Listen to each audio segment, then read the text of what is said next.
Vous le savez, sur ma chaîne, j'essaie régulièrement de vous présenter de nouveaux jeux, et ça va être le cas dans la vidéo d'aujourd'hui, avec une petite découverte du jeu Gear Club Unlimited 2 en édition Ultimate. Alors ceux qui connaissent déjà ce jeu vont trouver que je suis très en retard pour faire une découverte, puisque le jeu est sorti depuis un petit moment maintenant. Mais ce qui fait que j'en parle aujourd'hui en vidéo, c'est qu'en ce moment, il y a une grosse réduction sur Instant Gaming qui permet d'acheter ce jeu à 3 € au lieu de 25 €. Donc c'était le bon moment pour moi pour l'acheter, pour enfin l'obtenir et pour pouvoir y jouer. Mais c'est aussi le bon moment pour partager avec vous, du coup, cette promotion. C'est pour ça que je mettrai sous cette vidéo, comme d'habitude, en description et en top commentaire, le lien ramenant directement vers la page de ce jeu sur Instant Gaming. Comme ça, vous aussi, vous pouvez l'acheter à 3 balles au lieu de 25, ce qui fait quand même une sacrée réduction. D'ailleurs, sachez que via ce lien-là, vous pouvez acheter tout un tas de jeux à prix vraiment réduit sur Instant Gaming, tout en donnant un coup de pouce gratuitement à la chaîne par la même occasion. Donc n'hésitez pas à jeter un petit coup d'œil à ce lien, tout simplement. Donc on va commencer par une présentation un petit peu générale du jeu, et puis ensuite on rentrera un peu plus en détail dans les contenus, dans les différentes choses qu'on va pouvoir trouver sur ce jeu, en sachant que c'est un jeu qui est quand même assez complet. Il y a pas mal de modes différents, il y a pas mal de customisation, il y a une gestion de garage qui est assez sympa. Donc on est quand même sur un jeu qui propose vraiment de quoi s'amuser pendant un long moment. Je vous le disais en début de vidéo, ce jeu est sorti il y a un petit moment déjà, hein. Il est sorti en 2018 sur Nintendo Switch et ensuite sur PC et console de salon en 2021. Là on est sur la version PC, c'est la version que je vais utiliser pour faire cette petite présentation. C'est un jeu qui a été développé par le studio Eden Studio, que vous connaissez peut-être déjà si vous avez joué au jeu Test Drive Unlimited. C'est pour cette raison que sur ce jeu on va retrouver pas mal de petites refs, pas mal de fonctionnalités on va dire un petit peu communes à TDU. Bon déjà le nom du jeu, Gear Club Unlimited, mais aussi bien sûr le système de hall d'exposition, de concessionnaire. Au moment d'acheter une voiture, vous allez pouvoir la voir avant de l'acheter, vous aurez la liste de ses vraies peintures. Je crois aussi la possibilité de choisir parmi plusieurs modèles de jantes officiels. Donc ça c'est des features qui étaient appréciées sur TDU à l'époque. Et puis aussi certains bruits de menu, on va dire certains sons qui ont été repris de TDU. Ce qui parfois fait remonter des bons souvenirs, tout simplement. Alors ça va se voir je pense assez rapidement avec les images que je vais vous montrer ici, mais on est sur un jeu quand même assez arcade, hein, un jeu qui a été pensé pour être joué sur Switch, donc sans volant et sans manette traditionnelle. Forcément, on a donc une physique assez simplifiée, une physique assez légère qui parfois fait que les voitures surréagissent un petit peu. Mais on est sur un jeu qui a quand même une bonne logique de conduite, on n'est pas du tout sur une physique de jeu mobile, là on a vraiment le contrôle complet sur la voiture, et d'un modèle à l'autre, il y a quand même beaucoup de changements, c'est quand même assez appréciable. Mais oui, on est sur un jeu arcade, plus arcade on va dire, et plus léger au niveau de sa physique que sur un Forza Horizon par exemple, ou sur un The Crew. Les concessionnaires, parlons-en, c'est un petit peu différent de TDU. Sur TDU, les concessionnaires, c'est marque par marque. Sur ce jeu, c'est catégorie de performance par catégorie de performance, en sachant que les voitures les plus lentes du jeu sont en catégorie A1, si je dis pas de bêtises, et les plus performantes du jeu doivent être en D1. Donc il y a quand même pas mal de choix. Alors au niveau des voitures de ce jeu, il y a surtout, quand même, il faut le dire, des voitures récentes. Il y a assez peu de classiques, il y a assez peu de modèles, on va dire, sortis avant 2010. Mais il y a quand même des petites pépites. Alors effectivement, il y a des voitures très communes qu'on va retrouver un petit peu sur tous les jeux, des Veyron, des Agera, des BMW M2 par exemple. Mais il y a aussi des modèles un peu plus rares, des concepts par exemple. Alors je vais essayer de vous retrouver ça. Dans les voitures un petit peu rares sur les jeux, par exemple, on a ceci, la Fenrir Super Sport, qui est une évolution de la Lycan Hyper Sport. Mais on a aussi des voitures un peu plus rares, un peu moins connues, comme ça, par exemple, la 378 GTZ Polynesia, ou des modèles, on va dire, de constructeurs alternatifs, hein, disons ça, comme Roof, par exemple. Alors d'ailleurs, c'est assez marrant, sur ce jeu, il y a des Porsche, mais il y a aussi des Roof, en général, c'est l'un ou l'autre, mais là, ils ont réussi à avoir les deux. Donc la liste de voitures du jeu est assez bien fournie, surtout des voitures récentes, je vous le disais, en sachant qu'il y a aussi des versions spéciales sur le jeu de différents modèles, comme par exemple sur Forza Horizon 5, vous savez, où il y a les voitures normales, il y a les voitures en édition Forza, en édition Horizon par exemple. Là c'est un peu pareil, vous allez retrouver des versions spéciales avec des configurations spéciales, des livrets spéciales, mais aussi des performances modifiées, et il y a aussi, si je dis pas de bêtises, une série de voitures sur ce jeu centrée, tiens je vais vous montrer ça justement, sur les voitures de police. Donc il y a un petit peu de tout, et c'est assez bien foutu à ce niveau là. Donc là je vous montre la Challenger Sheriff Patrol, qui est donc une édition spéciale de la Challenger, elle-même déjà présente sur le jeu. Alors évidemment, le jeu propose différents modes de jeu, que je vais vous montrer dans un petit instant. Sachez déjà qu'il y a du multijoueur dispo et du multijoueur en écran partagé, donc vous pouvez jouer à plusieurs sur la même machine, ce qui est quand même plutôt cool. Et qu'après, côté solo, vous avez donc des courses rapides, vous avez évidemment des courses libres, mais vous avez aussi une carrière avec différents championnats qui correspondent en fait aux performances de la voiture que vous allez devoir réaliser pour progresser. Alors chaque championnat est constitué de plusieurs courses, et évidemment suivi de certaines restrictions. Donc là par exemple c'est un championnat en A1, où je vais pouvoir utiliser seulement mes 2 voitures que j'ai achetées en A1, donc la Mini et la Giulietta. Giulietta qui a d'ailleurs fait un son assez bizarre. Il y a des voitures qui font des très bons sons sur ce jeu, des sons très réalistes qui ressemblent vraiment à ceux de la vraie vie. Il y a aussi des voitures qui sont à côté de la plaque. La Giulietta elle fait un son de 8C, c'est assez bizarre, elle fait un son de V8. Mais bon là c'est une course de carrière par exemple. Donc, je vais essayer de la terminer comme ça, on passera à celle d'après et on aura probablement une course contre des IA un peu plus classiques. Puisque effectivement là, dans cette carrière et dans ces championnats-là, on va retrouver différents modes de jeu, différents modes de course. On va retrouver du contre-la-montre, évidemment, on va retrouver de la course sur circuit contre des IA, mais on va aussi retrouver de la course sprint contre des IA. Donc c'est assez bien fourni à ce niveau-là, en sachant que là je ne parle que des courses de base, puisqu'il n'y a pas que des courses de base. Je vais vous montrer ça juste après. Mais il y a tout un tas d'autres choses à faire sur ce jeu, d'autres moyens d'affronter des adversaires, d'autres moyens d'affronter des joueurs. C'est assez complet. Donc là je vous montre un petit peu de gameplay avec notre petite Alfa Romeo avec un son de V8. Donc là on est en contre-la-montre avec les fantômes derrière nous. Je vais aussi vous montrer, il y a du rewind. Alors effectivement j'ai pas fait exprès d'appuyer sur la touche. Vous pouvez rewind si jamais vous plantez, si vous faites une fausse manip. Je cherchais voilà la touche pour la caméra. Il y a 3 caméras, alors ce qui est un petit peu dommage. 4 caméras pardon. Il y a une caméra capot, caméra 1 extérieure, caméra 2 extérieure un peu plus éloignée et plus dynamique, et caméra pare-choc. En sachant que... qu'est-ce que je voulais dire? En sachant que oui, il n'y a pas de vue intérieure, ce qui est un petit peu dommage parce que de l'extérieur, on peut voir à travers donc, les fenêtres des voitures. Et on peut voir en général que... Alors j'essaie de prendre de l'angle pour montrer ça. On peut voir en général que les voitures sont plutôt bien réalisées au niveau de leur modélisation intérieure. Mais je suppose que... Bon, voilà, c'est peut-être compliqué de faire des animations de pilote pour chaque voiture. Et que c'est pour cette raison qu'on se retrouve avec un jeu uniquement vue extérieure au final. Donc là on a terminé notre petit contre-la-montre qui fait partie du championnat A1, c'est la 2e épreuve de ce championnat. Ça nous fait gagner 9000 crédits, ça nous fait gagner quelques points pour la suite du championnat. Alors il y a un système de crédits sur ce jeu, on gagne facilement des crédits, ce qui fait qu'on peut quand même assez rapidement acheter des grosses voitures, mais sachez qu'il n'y a pas que les voitures à acheter sur ce jeu qui vont coûter de l'argent, il y a aussi la gestion du garage et la gestion donc des différents ateliers. Alors je vais montrer ça dans un petit instant, une fois que l'IA aura fini de me parler. Ah, justement, j'ai débloqué des améliorations de boîte de vitesse qu'on va installer. Voilà, ça c'est fait. Mais donc je vous le disais, il y a une gestion assez sympa de l'atelier. En fait, vous créez une écurie sur ce jeu, on va dire, plus qu'un pilote. Vous avez une gestion donc d'écurie assez sympathique. Vous avez un espace que vous allez pouvoir du coup développer et habiller un petit peu comme vous voulez avec différents ateliers. Donc là pour l'instant j'ai débloqué seulement quelques ateliers puisque bah évidemment vous allez en débloquer certains autres au fur et à mesure de la carrière. Et donc j'ai débloqué l'atelier circuit qui permet, et j'en parlerai un petit peu plus tard, d'améliorer certaines voitures éligibles à certaines améliorations, on va dire plus, qui vont vous permettre de participer à des épreuves comme celle des 24 heures du Mans, puisque oui, il y a aussi des circuits officiels sur ce jeu. Il y a l'atelier cosmétique, qui permet donc de customiser sa voiture. Alors certaines voitures sont customisables, pas forcément toutes. Il y a des voitures sur lesquelles vous pouvez changer les jantes, d'autres c'est pare-choc avant, pare-choc arrière, il y a un petit peu tout. L'atelier graphique c'est pour la livrée. Je vous montrerai ça après, évidemment, on va faire le tour d'un petit peu des différents ateliers. Atelier mécanique, c'est tout ce qui va être amélioration de moteur, boîte de vitesse. Atelier carrosserie, c'est pour l'aéro de la voiture. Les pneumatiques, bah, c'est pour les pneus. L'atelier rallye, c'est pour le rallye, puisqu'il y a aussi des courses de rallye que je n'ai pas encore débloquées. Et la soufflerie, aussi pour les réglages de votre voiture, en sachant qu'en plus de ça, vous aurez la possibilité de décorer, alors ça c'est un peu facultatif, mais vous pouvez décorer votre petit garage, voilà, pour le rendre un peu plus stylé. D'ailleurs je vais essayer ça, on va acheter un canapé qu'on va mettre en plein milieu, voilà, ça m'a coûté $2000 bien investi. Donc il y a pas mal de déco, là, c'est un peu façon les Sims, en évidemment un peu plus restreint niveau possibilité, mais ouais, il y a quand même pas mal de trucs, hein.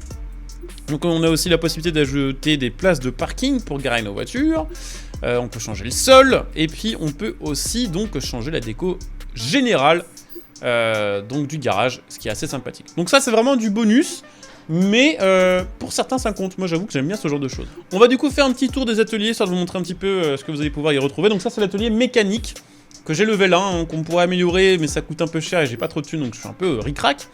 Mais au fur et à mesure qu'on l'améliorera, on aura tout simplement des nouveaux stages, de nouvelles améliorations de débloquer pour le moteur et pour la boîte de vitesse pour nos différentes voitures. Donc là j'ai le truc basique, donc j'ai seulement les stages 1 et 2 de disponibles. Mais ça va jusqu'à 6, autant vous dire qu'il doit y avoir une vraie différence de perf, parce que déjà entre une voiture 0 et une voiture 2, pardon, il y a déjà une belle différence.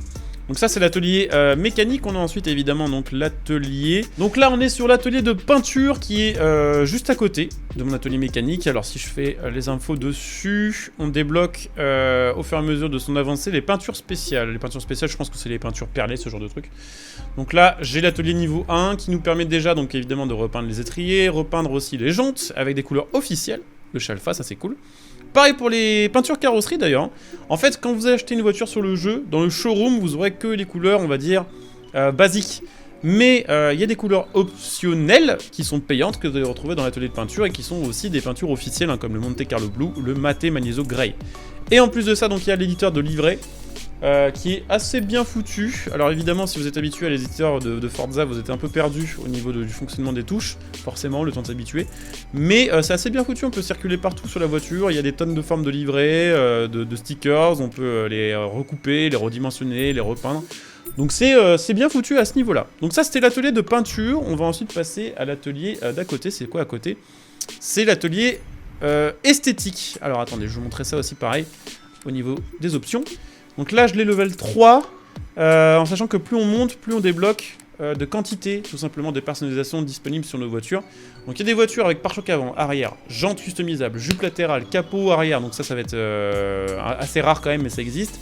Amélioration de toit, donc ça va être les prises d'air de toit. Capot et aileron, donc ça va dépendre après évidemment des voitures, toutes n'ont pas forcément des customisations disponibles. Je sais plus si la Mini en a, si la Mini vous avez quand même... le pare-choc rallye dispo dessus, donc là c'est la seule possibilité que j'ai dessus, mais je pense qu'on en débloquera d'autres plus tard si je continue d'améliorer ma voiture. Enfin pardon, d'améliorer mon garage. On a différents ailerons dispo aussi, et on a donc les jantes qui sont des jantes officielles aussi, les jantes circuit qui font plaisir. Voilà, il y a aussi des customs officiels sur ce jeu, et ça c'est cool. Il y a des trucs sous licence, des trucs non, mais globalement il y en a quand même pas mal. Et donc le fameux atelier circuit, qui nous permettent d'obtenir des améliorations pour certaines voitures, en sachant que par exemple moi de mon côté j'ai quelques voitures sur le jeu, les seules que j'ai utilisables sur cet atelier, ça va être justement la Mini Cooper Works. Donc si on l'amène à l'atelier circuit en appuyant sur la touche, automatiquement elle passe en mode circuit. C'est un peu comme sur The Crew. Sur The Crew vous avez des différentes voitures, en tout cas sur le premier, avec différentes specs. Et selon la spec dans laquelle vous allez utiliser, vos customisations vont changer automatiquement. Bah là, c'est un peu le cas sur ce jeu-là. Dès que je passe en mode circuit, ma Mini passe aussi en mode circuit avec un autre kit carrosserie et avec d'autres réglages et d'autres possibilités d'amélioration qu'on n'a pas de base. Donc là, par exemple, j'ai la possibilité d'améliorer cette Mini avec un moteur circuit, donc un moteur plus, que je ne pouvais pas améliorer de base sur cette voiture-là. Donc on a ça, on a pas mal d'améliorations, on doit avoir le kit aéro, on a tout plein de trucs.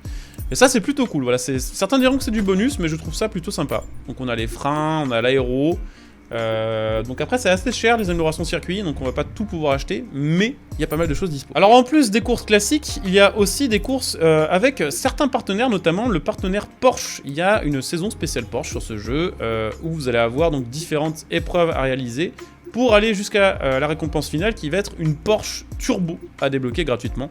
Donc je vais vous montrer une petite épreuve histoire de vous montrer un petit peu à quoi ça ressemble, mais c'est assez long, il y a plusieurs épreuves par partie de championnat Porsche, en sachant qu'on vous prête du coup pour ces épreuves là une voiture qui sera la même pour tout le monde. Donc ça c'est plutôt cool, vous n'avez pas besoin de dépenser de la thune en achetant des Porsche pour participer à ce championnat là.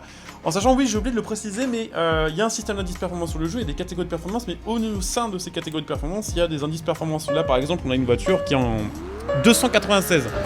Et effectivement, bah, plus vous allez l'améliorer, plus elle va monter, et si vous enlevez des améliorations, elle va redescendre. Voilà, tout simplement.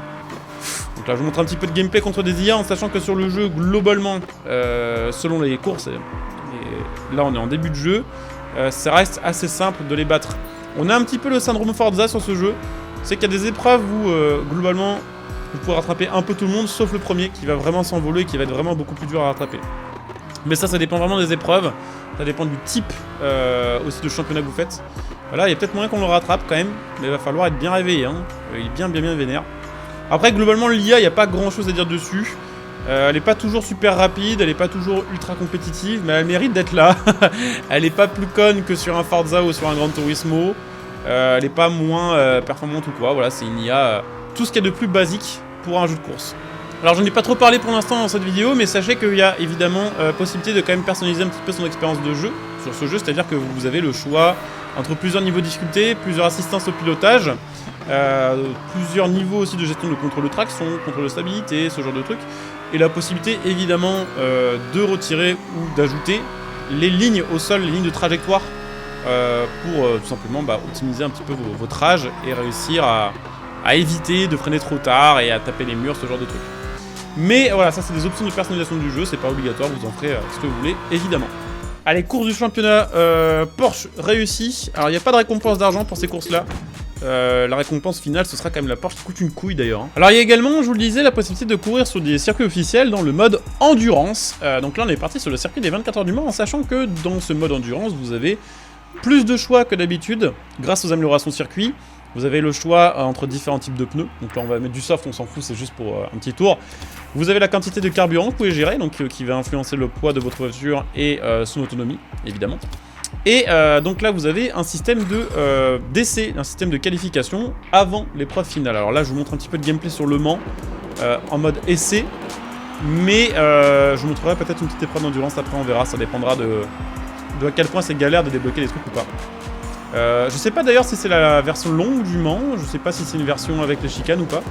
Le circuit a l'air d'être pas mal fait hein, d'ailleurs, c'est assez joli en soi. En tout cas, le tracé a l'air fidèle à la réalité, alors après est-ce que c'est joli, à vous de juger. Mais les virages, je les reconnais, en tout cas ça ressemble beaucoup à ce qu'on peut retrouver sur beaucoup d'autres jeux. On va se faire un petit bout de ligne droite et puis après on retournera au stand. Oula. Oh c'était vénère ça les vibreurs. Pas trop aimé la voiture. Donc voilà, petite ligne droite des familles. Je sais pas combien on peut reprendre avec notre Viper. Viper que j'ai loué du coup pour la durée de l'épreuve. Ah c'est Le Mans avec les chicanes, ok. Bon aussi petit point évidemment sur les graphismes et sur le visuel du jeu. On est sur un jeu qui a quand même quelques années, mais surtout on est sur un jeu qui a été pensé pour être joué sur Nintendo Switch. Et forcément du coup les graphismes sont pas monstrueux. Alors les voitures sont assez jolies. Les décors sont corrects, mais c'est vrai qu'à partir du moment où on commence vraiment à regarder les détails, on se rend compte que les arbres sont assez simples, que les montagnes là par exemple sur le côté sont assez grossières entre guillemets par rapport au niveau de standard on va dire qu'on a en 2024. Mais la bonne nouvelle avec ces graphismes là c'est que du coup ça tourne très facilement sur n'importe quelle machine. Le jeu tourne en très très bonne qualité avec des PC même pas forcément faits pour le gaming qui datent d'il y a plusieurs années. Donc ça c'est voilà, c'est un mal pour un bien. Le jeu n'est pas très très beau même s'il est correct. Il y a des plans qui sont plus jolis que d'autres. Mais il tourne facile. Et puis ouais, sachez qu'il y a quand même des courses avec différentes météos, qu'il y a différents moments de la journée qui sont disponibles.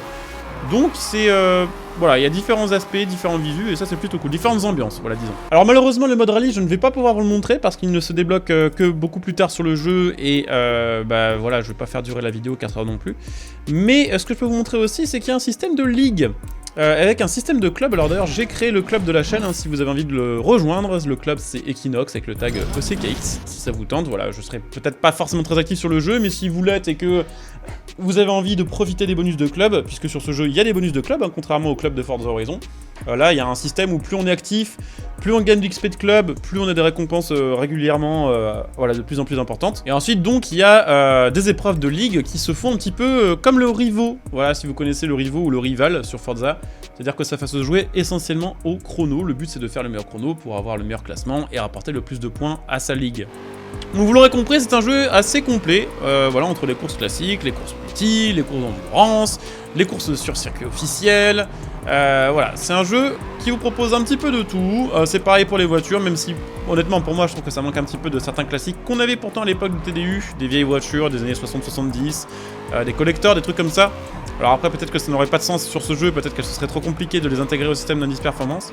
Mais voilà, peut-être un petit championnat rétro aurait été agréable aussi pour les fans de voitures anciennes, tout simplement. En tout cas, voilà, c'est disponible, hein, je répète encore une fois, pour 3 € sur Instant Gaming. Franchement, je pense que pour 3 balles, le jeu mérite largement son achat, très largement. Déjà que 25 €, je trouve que c'est pas très cher pour le contenu de base du jeu. Bon, pour 3 balles, voilà, vraiment, vous pouvez, je pense, vous faire plaisir via le lien, voilà, qui sera sous cette vidéo. Sachez qu'évidemment, vous pouvez soutenir cette chaîne et cette vidéo, hein, si vous avez apprécié cette petite vidéo découverte, vous pouvez vous abonner pour les prochaines, vous pouvez évidemment laisser un petit like pour améliorer son référencement. Si vous avez des questions sur le jeu, n'hésitez pas à les mettre en commentaire, j'y répondrai, ou d'autres qui passeront par là y répondront peut-être. Si vous avez évidemment des remarques à faire par rapport au jeu, si je vous donne des fausses informations, peut-être, ou si je me suis trompé sur tel ou tel point, bah, vous pouvez les mettre aussi en commentaire. Et puis sachez que si ça vous intéresse, je ferai probablement un petit live un peu plus approfondi de la découverte de ce jeu sur Twitch. Donc si voilà, vous êtes intéressé, vous pouvez venir me retrouver sur Twitch, j'ai le lien que vous trouverez sous cette vidéo, vous pouvez follow, vous pouvez utiliser votre Prime pour donner un petit coup de pouce à la chaîne gratuitement et profiter de plein de petits avantages. Et être notifié, bien sûr, voilà, du début de ce live.